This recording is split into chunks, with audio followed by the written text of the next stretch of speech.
Hello once again. Hey, it's Dan here in Virginia. Thought I'd give you an overview of a new toy. I went out and I don't know, just because guys at the field are flying larger and larger planes. They keep saying, hey Dan, you better go big or go home. So hell, I went home, went to the local hobby shop and bought a big plane. This is called the Cub SS. Cub SS. It's sort of an entry level into the Giant Scale aircraft world. Giant Scale is anything with an 80-inch wingspan or better. This thing has an 84.6-inch wingspan. And as you can see, it's orange. Not my favorite color, but hey, I guess it'll be easy to see in the air. I spent, it's pretty easy build, but there's some things I'll point out. The hardware to this thing are the smallest little screws you can imagine. These screws down here on the struts, down here, and they're all different sizes. They could have used more standard size screws in this thing, but they didn't. So they must be made for people with very small hands. But anyway, I got her balancing precariously on the turntable here so you can see it. It weighs about, even without the battery in it, it weighs about 9.5 pounds. I have not got the battery yet. They say you can run anything from a 4-cell to a 6-cell. Well, this battery here is a 4-cell, which I run in my Mall and my Turbo Timber. It's a great battery. But I've got two batteries on order now, 6 cells. 6 cells. 5,000 milliamp hour batteries on order from Hobby King, and I'll start out with those, and hopefully I can get a couple more for Christmas. But they're pretty pricey. They're about $65 a piece. For some of you, that's probably no shock, but for me, it's a big chunk of change. Anyway, I've got it put together. I put the stickers on it. Got it where I want it. I'm still waiting on the receiver. For some reason my Fly Sky receivers are hard to come by, so I had to spend, I think, $17 for the one that's coming in the mail now. But this plane, anyway, when I get that in, I'll finish the build. But it's got vortex generators, but these things are a joke to put on. They actually have invisible tape. You've got to peel the top off of 2 layers of tape. And it's so bad that here's one here you can see. I hope it hasn't pressed down. I got frustrated last night, and I got the tape off one side, put it down in the slot, and then I tried to peel it up. I said, I can't even peel it. It's like, it's not even 1 mil thick. It's thinner than this sticker, and this sticker is an imitation landing light, I guess. But anyway, she runs a 545 kV motor, and runs a 15x7 prop.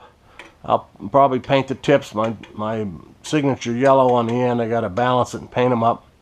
And one thing I did not like about it at all, down inside this firewall, underneath this cowling, is the wires, of course, for the motor and the ESC.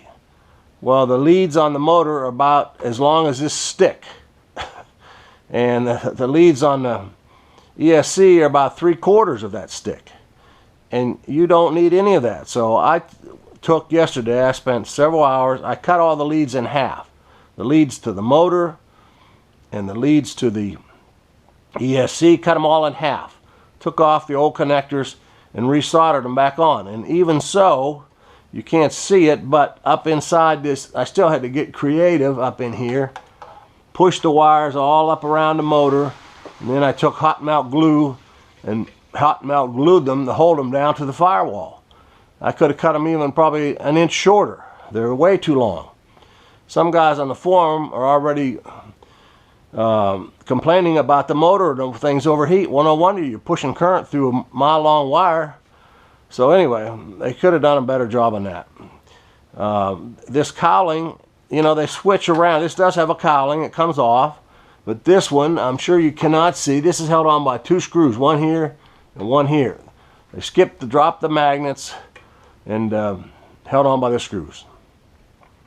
One thing I really like about it is this hatch. Everything's on top. You just pop this open. I don't know if you can see down in there or not.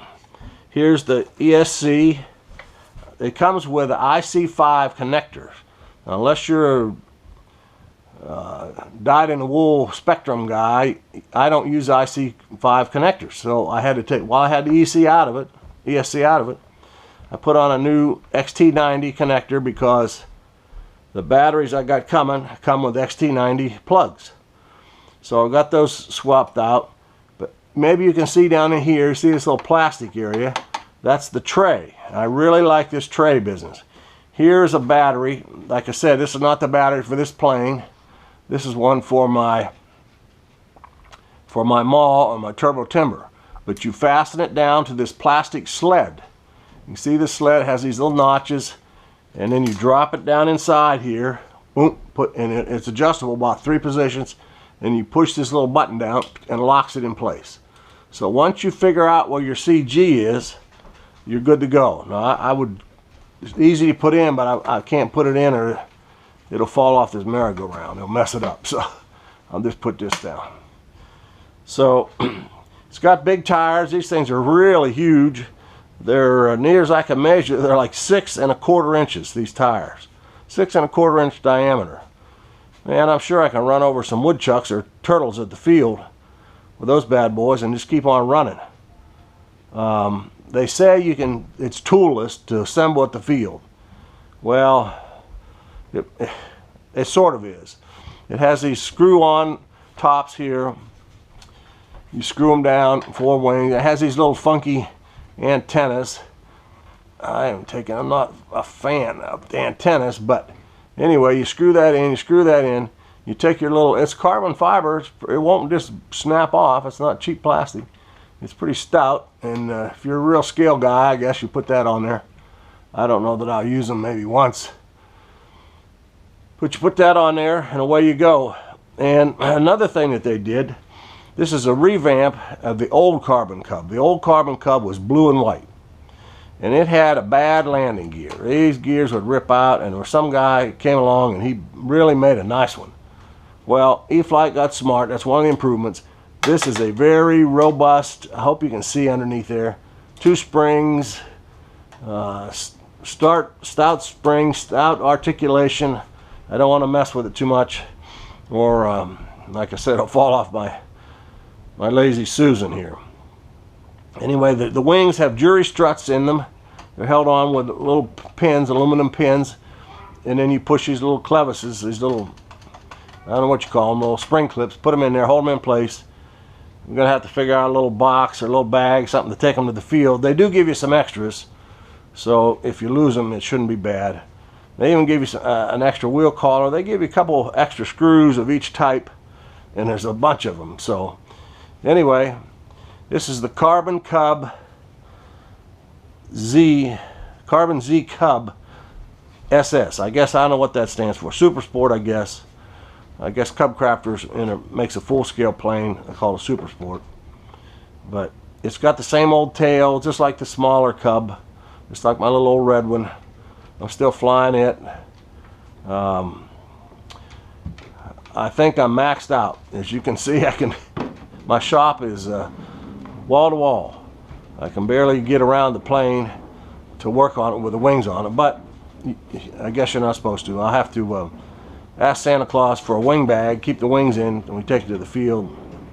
And later on today, after I post this video, I'm going out, just take the fuselage out, see how it will fit in the back of my pickup truck.